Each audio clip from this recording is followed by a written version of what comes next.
এবারে সবাই জেনে গেছে বিজেপি জিতে আছে, মার্জিনটা বাড়াতে হবে, ভোট দেবেই।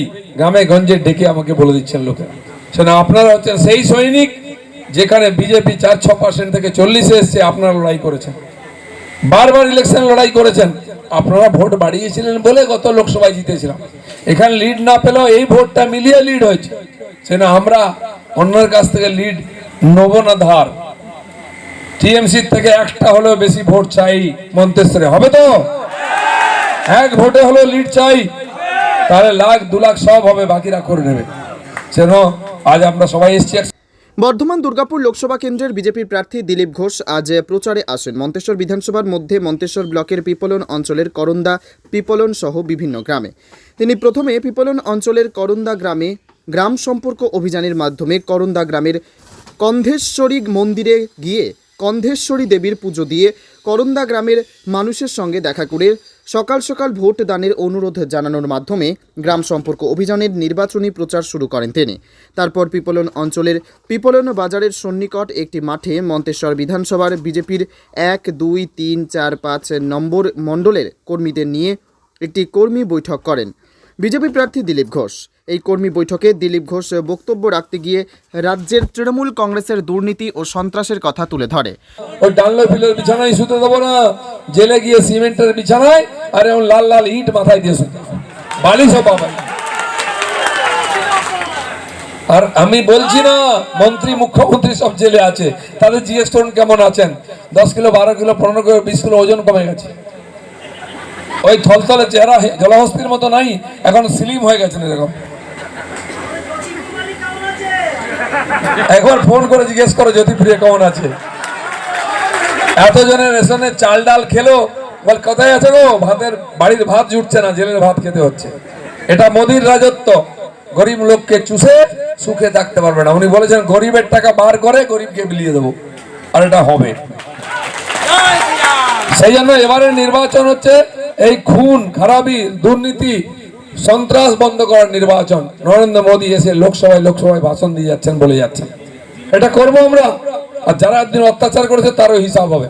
সেটা এইসব আপনারা চিন্তা করবেন না, কেবল ভোটের চিন্তা করুন, 13 তারিখে চিন্তা করুন। প্রত্যেক বাড়ি বিজেপি প্রার্থীকে ভোট দিয়ে বিপুল ভোটে জয়ী করার আহ্বান জানান তিনি। তারপর দুপুরে এক কর্মীর বাড়িতে খাওয়া দাওয়া ও বিশ্রাম সেরে বিকেল 5টায় প্রচণ্ড বৃষ্টিকে উপেক্ষা করে কুসুমগ্রাম বাজারে বাজনা সহকারে একটি র্যালির মাধ্যমে ভোট প্রচার করেন তিনি। এসব অনুষ্ঠানে উপস্থিত ছিলেন বর্ধমান দুর্গাপুর লোকসভা কেন্দ্রের বিজেপি প্রার্থী দিলীপ ঘোষ, বর্ধমান লোকসভা কেন্দ্রের বিজেপির অবজারভার কৃষ্ণ ঘোষ, জেলার সম্পাদক সৈকত পাজা, জেলার প্রাক্তন বিজেপির জেলা সভাপতি সুপ্রকাশ মণ্ডল, জেলার সম্পাদক মনোজ মাহাতো সহ 5 মণ্ডল কমিটির সভাপতিরা এবং আরও অনেকে। প্রার্থী দিলীপ ঘোষ ও বিজেপির বর্ধমান দুর্গাপুর লোকসভার অবজারভার কৃষ্ণ ঘোষ আমাদের কি জানালেন শুনব। কোনো অসুবিধা, কোনো ঝামেলা ঝামেলা কিছু আছে? ঝামেলা কোনো অসুবিধা নেই, লোক তৈরি আছে বিজেপির জন্য। ঝামেলা যে করবে তা সে বোঝা যাবে কে কি, তারা আলাদা হয়ে যাবে। কুসুমগ্রামে এই র্যালি নিয়ে বিতর্ক কেন হলো? বিতর্কে কিছু নাই, ওরা বলছিলেন যে সিপিএম একটা মিটিং ছিল, এই আমাদেরকে ক্যান্সেল করেছে। আমরা কথা বললাম যে অন্য রুটে করছি, আমরা অন্য রুটে করে নিই, কোনো ঝামেলা নেই। এই সন্ত্রাসের বিরুদ্ধে কি বলবেন? গ্রাম বাংলা সন্ত্রাস শেষ করার জন্য লড়াই করছি, সন্ত্রাস শেষ হবে। এইভাবে বাংলার রাজনীতি চলবে না।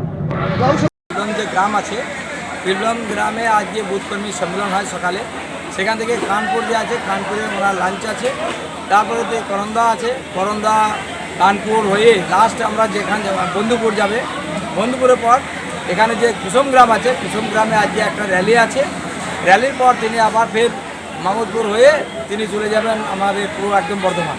এই যে পিপলন দিলীপ ঘোষ মানে আমরা জানেন বাংলার কর্মীর ভরসা। তা দিলীপ ঘোষকে পাওয়ার পর কর্মীরা উৎসাহিত ছিলেন। আর সবথেকে বড় হয়েছে বর্ধমান দুর্গাপুরের প্রার্থী দিলীপ ঘোষ হয়েছেন, যিনি পশ্চিমবাংলায় 2 থেকে 18 সংসদ বানিয়েছেন, আর 3 যে এমএলএ থেকে 77 এমএলএ নিয়ে গেছেন। তো এটাই যে বাংলার প্রত্যেকটা কার্যকর্তার কাছে একটা ভরসার জায়গা, যে দিলীপ ঘোষ এসছে মানে আমাদের ভরসা এসছে, আমাদের আত্মবিশ্বাসে আমরা জিতবো।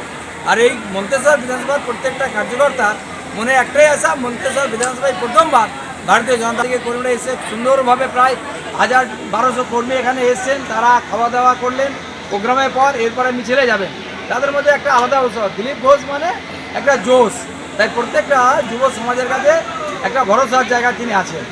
জেতার ক্ষেত্রে কতটা আশাবাদী? 100% না 200% আশাবাদী যে আমরা বর্ধমান দুর্গাপুর লোকসভা কমসে কম টার্গেট যদি বলেন 2 লাখের উপরে আমরা জিতবো, 2 লক্ষের উপরে। এই যে কুসুমগ্রামে যে র্যালিটা হওয়ার কথা ছিল সেটা নিয়ে একটা বিতর্ক দেখা দিয়েছে, এ সম্পর্কে আপনি কি বলবেন? দেখুন, মেন হচ্ছে বিতর্ক। দিলীপ ঘোষ যেখানে একটা জিনিস জানবে, সবাই দিলীপ ঘোষকে বিতর্ক জায়গায় আনতেই চায়, আর দিলীপ ঘোষ এটাকে খুব ভালোভাবে কীভাবে তার সমাধান করতে হয় তিনি তা জানেন। তাই নিশ্চিত দেখুন র্যালিও হবে আর ব্যাপক পরিমাণে র্যালি হবে। কে কে আছেন উপস্থিত? উপস্থিত আছেন আমাদের এই লোকসভার যে বর্ধমান দুর্গাপুরের যিনি প্রার্থী Dilip Ghosh. Bureau report, PB news. Bureau report, PB বার্তা।